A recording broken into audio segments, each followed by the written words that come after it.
మేమంతా సిద్ధం బస్సు యాత్ర ఇవాళ చిత్తూరు జిల్లాలో కొనసాగనుంది. సాయంత్రానికి నెల్లూరు జిల్లాలోకి ప్రవేశించనుంది. వాటి టూర్ షెడ్యూల్పై అప్డేట్స్ మా ప్రతినిధి రవీందర్ లైవ్లో అందిస్తారు.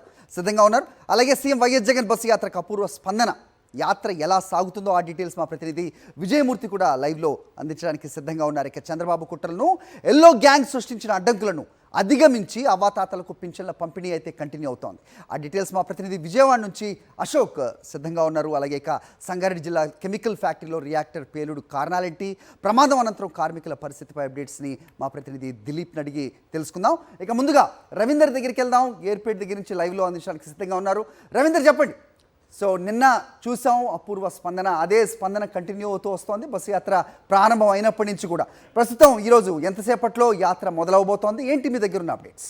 హరి, మరి కొద్దిసేపట్లోనే 8వ రోజు వైఎస్ జగన్మోహన్ రెడ్డి నిర్వహిస్తున్నటువంటి మేమంతా సిద్ధం బస్సు యాత్ర ప్రారంభం కాబోతుంది. ప్రస్తుతం తిరుపతి శివారులోని రేణుగుంట దగ్గరలో ఉన్నటువంటి గురవరాజుపల్లి అనేటువంటి గ్రామం దగ్గర నుంచి వైఎస్ జగన్ తన బస్సు యాత్ర ప్రారంభం చేయబోతున్నారు.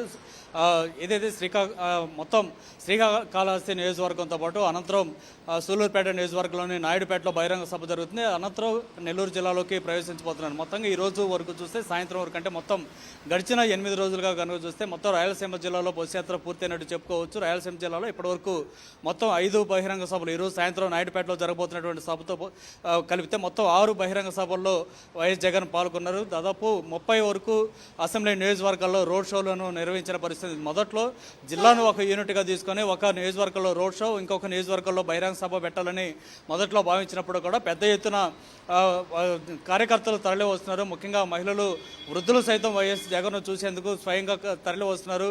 ఎండలు తీవ్రంగా ఉన్నాయి. దాదాపు 42 డిగ్రీల ఉష్ణోగ్రత నమోదవుతున్నప్పుడు కూడా నడివేసలో వారందరూ కూడా తరలి వచ్చి జగన్ చూసేందుకు వస్తున్న నేపథ్యంలో బస్సు యాత్రని ఇంకాస్త ఎక్కువ పెంచాల్సిన పరిస్థితి ఏర్పడింది. దీంతో అనేక నియోజకవర్గాల్లో నుంచి బస్సు యాత్ర కొనసాగుతూ చాలా ఆలస్యంగా జరుగుతుంది. అయితే ఈరోజు సాయంత్రానికి రాయలసీమ జిల్లాలో బస్సు యాత్ర ముగించి తర్వాత కోస్తాంధ్ర జిల్లాలోకి ప్రవేశం కాబోతుంది.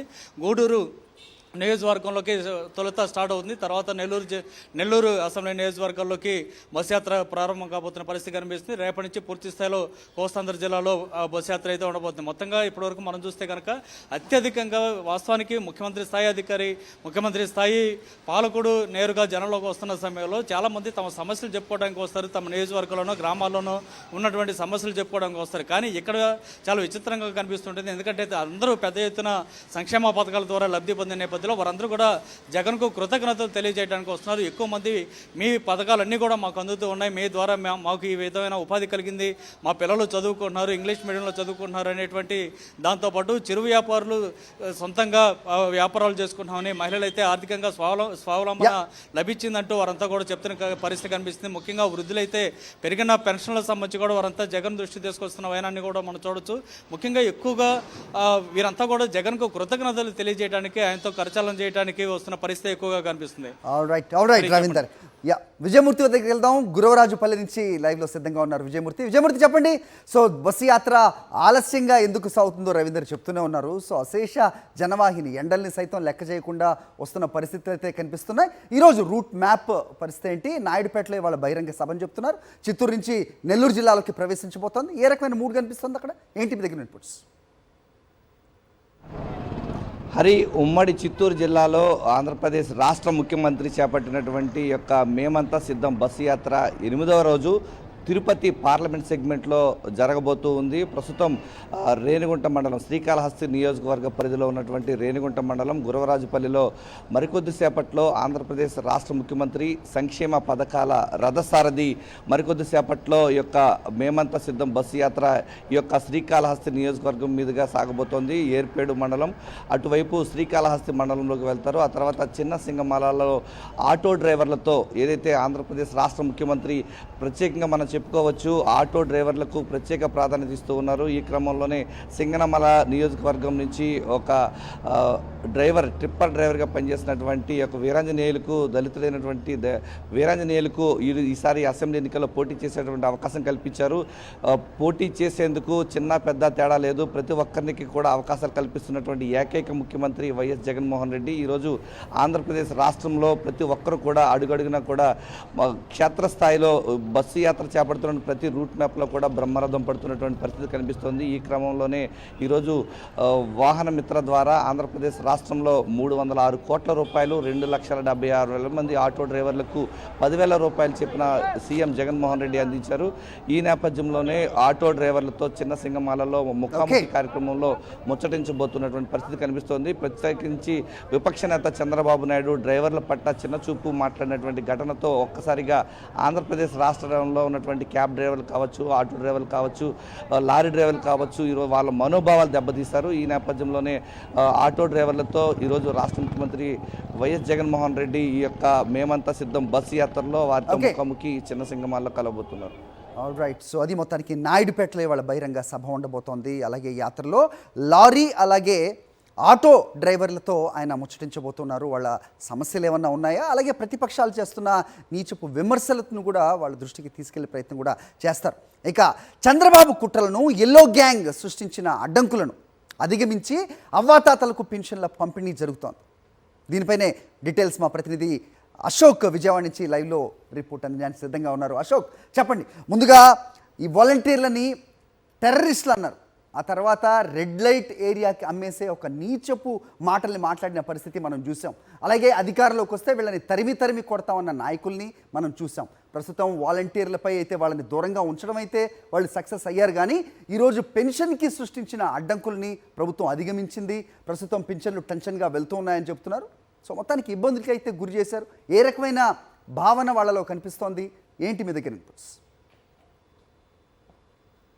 హరి, ప్రస్తుతం రెండవ రోజు అయితే ఏపీ వ్యాప్తంగా పెన్షన్ల పంపిణీ అయితే కొనసాగుతోంది. మొత్తం రాష్ట్ర వ్యాప్తంగా 65,69,000 మంది లబ్ధిదారులకు సంబంధించి ప్రభుత్వం 1951 కోట్ల రూపాయలను విడుదల చేసింది. అయితే తొలి రోజు ఏదైతే వాలంటీర్ల పెన్షన్ల పంపిణీకి దూరం చేశారో దీంతో పెన్షన్దారులందరూ కూడా సచివాలయాలకు వచ్చి తీవ్ర ఇబ్బందులు పడ్డారని చెప్పుకోవచ్చు. ఓవైపు విపరీతమైన ఎండ ఉండడంతో ఆ ఎండను తట్టుకోలేక వృద్ధులు చాలామంది అనారోగ్యానికి గురైన పరిస్థితి కనబడుతుంది. ఇక కృష్ణా జిల్లాలో చూస్తే గంగూరులో వజ్రం అనే ఒక వృద్ధురాలు కూడా మృతి చెందింది. అటు చల్లపల్లిలో ఒక వృద్ధుడు సచివాలయానికి వెళ్తూ ఎండవేడి మీద తట్టుకోలేక సొమ్మసిల్లి పడిపోయిన పరిస్థితి. ఇలాంటి ఘటనలు రాష్ట్ర వ్యాప్తంగా అనేకంగా నిన్న జరిగాయనే చెప్పుకోవచ్చు. అయితే రెండవ రోజు ఉదయం 7 గంటల నుంచే పెన్షన్ల పంపిణీ ప్రారంభమైంది. మొత్తం నిన్న ఒక్కరోజే చూస్తే కనుక 25 లక్షల పైబడి లబ్ధిదారులు ఎవరైతే ఉంటారో వారందరికీ కూడా పెన్షన్ అందజేశారు. అయితే పెన్షన్దారులందరూ కూడా ఒకటే చెప్తున్నారు, వాలంటీర్లు తమ ఇంటికి ప్రతి నెల 1వ తారీఖున టెన్షన్గా తెల్లవారుజామునే వచ్చి తమకు ఏ సమస్య లేకుండా పెన్షన్లు అందజేసేవారు. కానీ ఈరోజు తామంతా కూడా ఇళ్ళు కదిలి సచివాలయాలకు రావాల్సి వస్తుంది. ఓవైపు విపరీతమైన ఎండ ఉంటుంది. ఈ ఎండ సమయంలో సచివాలయాలకు వచ్చి పెన్షన్లు తీసుకోవాల్సి వస్తుంది అనే దానికోసం అనేక ఇబ్బందులు పడాల్సి వస్తుంది అని వారంతా వాపోతున్నారు. మరికొంతమంది వికలాంగులు వారైతే కనుక వారి బాధలో వర్ణనాతీతం అనే చెప్పుకోవచ్చు. వారిని ఇక్కడ దాకా తీసుకురావడానికి వారి కుటుంబ సభ్యులు కూడా అనేక రకాలుగా ఇబ్బందులు పడుతున్నారు అనేది మనకు చాలా స్పష్టంగా నిన్న కూడా చూసాము. అయితే ఈరోజు సాధ్యమైనంత అంటే ఇంటిలోంచి బెడ్ రీడెడ్ పేషెంట్స్ కావచ్చు, లేదంటే బాగా అనారోగ్యానికి గురైన వారు ఎవరైనా ఉంటే వారికి మాత్రం ఇంటి దగ్గరే పెన్షన్ అందజేసేలాగా ఏర్పాట్లు చేశారు. కానీ చాలా వరకు కూడా తమ పెన్షన్ వస్తుందో లేదని ఒక ఆందోళనతో పెన్షన్దారులంతా సచివాలయాలకు తరలి వస్తున్న పరిస్థితులను మనకు రాష్ట్ర వ్యాప్తంగా అనేక సచివాలయాల దగ్గర మనం చూస్తున్నాము. మొత్తానికి ప్రతిపక్షం మాత్రం చాలా సజావుగా ఖచ్చితంగా ప్రతి ఒక్క పెన్షన్దారులు చెప్తున్నారు. ప్రతిపక్షం కావచ్చు, ఇటు చంద్రబాబు అలాగే నిమ్మగడ్డ రమేష్ వీరి తీరుపై తీవ్ర ఆగ్రహం వ్యక్తం చేస్తున్నారు. తమకు ఏ సమస్య లేకుండా ఇంటికే వచ్చే పెన్షన్ను ఆ ప్రక్రియకు అడ్డుపడ్డారు. వాలంటీర్లు తమకు చక్కగా ఇంటికి తెచ్చిస్తుంటే అడ్డుపడ్డారు. తమను ఈరోజు ఇబ్బందులు పాలు చేస్తున్నారంటూ వారంతా ఆగ్రహం వ్యక్తం చేస్తున్న పరిస్థితి చాలా స్పష్టంగా మనకి ఏదైతే సచివాలయాల వద్ద పెన్షన్ తీసుకుంటున్న వృద్ధుల నుంచి మనకి సమాధానం అయితే అదే వస్తుంది. హరి, ఓకే అశోక్. సో పెన్షన్దారులు నిజంగా వృద్ధులు వాళ్ళు ఈ మండు టెండల్లో నడిచి వెళ్ళి లేదంటే ఏదైనా సహాయంతో అక్కడికి వెళ్ళి ఆ మార్గ మధ్యలోనే సొమ్మసిల్లి పడిపోవటం, కొంతమంది ప్రాణాలు కోల్పోవడం, ఈ పాపం ఎవరిది? వ్యూవర్స్ మీరే ఆలోచించాలి, ఎవరిది పాపం.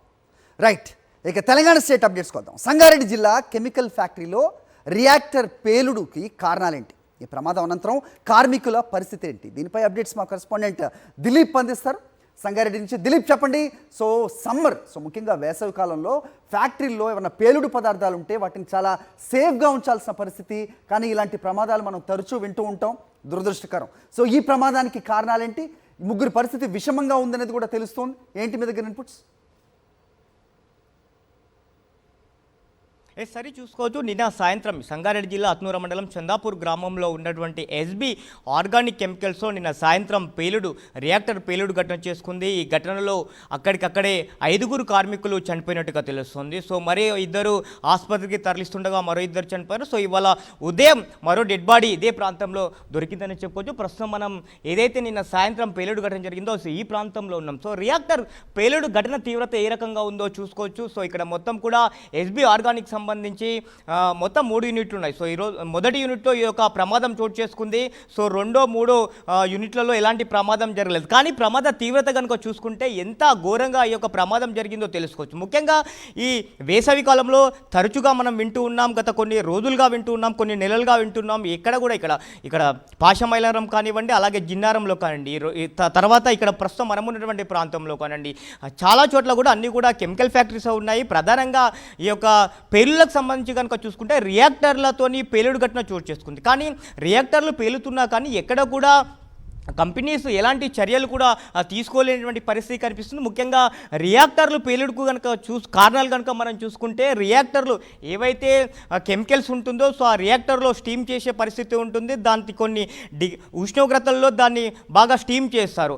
సో ఏదైతే ఉష్ణోగ్రత చేయాలో, ఏదైతే డిగ్రీలలో చేయాలో సో దానికంటే అధిక మొత్తంలో చేయడం, దానికి ముఖ్యంగా సేఫ్టీ వింగ్ అనేది ఒకటి ఉంటుంది. అలాంటి సేఫ్టీ వింగ్ ఈ ప్రస్తుతం మనం ఉన్నటువంటి ఎస్బీ ఈ ఆర్గానిక్ కెమికల్లో సేఫ్టీ డిపార్ట్మెంట్ అనేది లేనట్టుగా తెలుస్తూ ఉంది. ఆ సేఫ్టీ డిపార్ట్మెంట్ ప్రత్యేకంగా ఈ రియాక్టర్ల పనితీరును ఎప్పటికప్పుడు గమనిస్తూ ఉంటారు. సో రియాక్టర్ల పనితీరుకు సంబంధించి ఎప్పటికప్పుడు అంటే క్వార్టర్లీ, హాఫ్ ఇయర్లీ, ఇయర్లీ కూడా దాన్ని మొత్తం కూడా ఆ రియాక్టర్ల పనితీరును గమనిస్తూ ఉంటారు. ఏదైనా ఒక కెమికల్ని దాంట్లో స్టీమ్ చేసిన తర్వాత సో మరో కెమికల్ని స్టీమ్ చేసే ఏదైతే ఆ మధ్య కాలం ఉంటుందో సో దాని ఒక స్టీమ్ని తర్వాత మరో స్టీమ్ చేయాలంటే కొన్ని రోజుల సమయం ఇవ్వాలి. కానీ ఈ కంపెనీలు మాత్రం ఎలాంటి సమయం ఇవ్వకుండా వెంటనే స్టీమ్ చేయడంతో మొత్తం కూడా అది బాగా ఓవర్ హీట్ అయ్యి పేలినటువంటి సందర్భం కనిపిస్తుంది. అందులోనూ మరో ముఖ్యంగా చూసుకుంటే ఇది వేసవి కాలము, వేసవితో పాటు వడగాలులు కూడా వీస్తున్నటువంటి పరిస్థితి.